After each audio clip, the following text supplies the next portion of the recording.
Hello and welcome to the One Life Church devotional series where we cover the entire Bible in 20 months. Well, today's chapters are Ezra chapter 3 and 4. And the key characters in these two chapters are Zerubbabel, he is like the administrative governor head, and Joshua, who's the head of the priests. Now, remember, about 50,000 of these Israelites have come back from Babylon. They're sitting in the villages around Jerusalem, and these two leaders call them and they say, okay, this is why we've come back, to rebuild the temple. The temple is going to be the heart of what we do as a people. And there's ruins. And so what they begin to build is the altar. And it says they began to build in fear and trembling. Why? Because there were already people in the area that hadn't been deported, and their worship had been corrupted. So now when you bring in the worship of God, of Jesus, you've got to displace other worship, because everybody worships. It's the same today, eh? When we bring in the government of Jesus, the worship of Jesus, we're deposing other worship, whether it's, worship of hedonism or money or other things or foreign gods. And so they did so with fear and trembling. Anyway, so it says then, Joshua made the priests 20 years and older eligible to do the supervision, which reminds us of David's way. You see, Moses said priests were 30 years and over, but David dropped that to 20. What they were doing is rebuilding David's way of doing things, because he was the one who really saw God's blueprint really for the temple. Now, what happens is that they start this work in the 7th month. This is a very important month. It's the month of atonement, of trumpets, of the Feast of Tabernacles. And so the first thing they decided to do is build the altar, because even if the whole place is in ruins, if you've got an altar, you can sacrifice and you can start the celebration, which is what they do. And the young guys are enamored with it. They are so excited. There's trumpets and cymbals, and this is it. God's taking us on a journey again. But the old guys, as they looked at the ruins, the old guys wept. And it says you couldn't distinguish the weeping from the rejoicing. You see, the old guys had remembered the glory of God in the temple. Where's the glory now?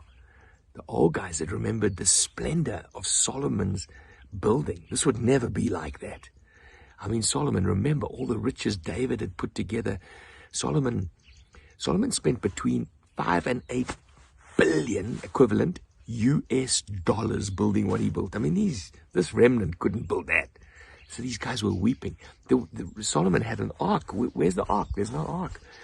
And so we see the young guys looking at a future, but the old guys weeping. It's a tragic story. And anyway, then they start building the foundations of the temple. I'm sitting here in foundations, and foundations are never pretty. And the old guys, they would have looked at the foundations being laid and the rubble being moved. I suppose the lesson for me, as I look at this, is the danger of us old guys looking back and superimposing our experience on the young. What we need to do is we need to look back and only give courage and only give hope. I trust that these old guys pulled themselves together. Well, anyway, this is what happens, because the old guys weeping was the least of their troubles. Chapter 4 tells us that the local inhabitants heard the rejoicing, heard the cymbals, and said, look, we're going to oppose this. We don't like this. And so they came and said, listen, we'll help you, because we also worship just like you. Now, who were these people? Well, these were the very poor who'd been left behind. Remember, the Babylonians didn't take everybody, and they had intermarried with people amongst them. So it was this survival group that'd been there for, 50, 60, 70 years. This was the beginnings of the Samaritans. It's like a half-breed that had mingled their worship with pagan worship. And these Samaritans opposed the work of the Jews right the way through to Jesus' time, actually. And so in one voice, they said, no, look, we don't worship like you. You are not us. No, thank you. So these Samaritans then write a letter to the king of Persia and say, a crafty mixture of lies and truth, and say to reminding the Persian king that these Jews can be dangerous. They've been dangerous before. They've been disobedient before, and which stops the work of the temple. And if you look at the time that the temple was stopped, it was stopped for 15 years. I think of opposition to the work of God. It first starts in subtle alliances. Got to be careful who we align with. And then there's political opposition. And in this instance, even governmental opposition.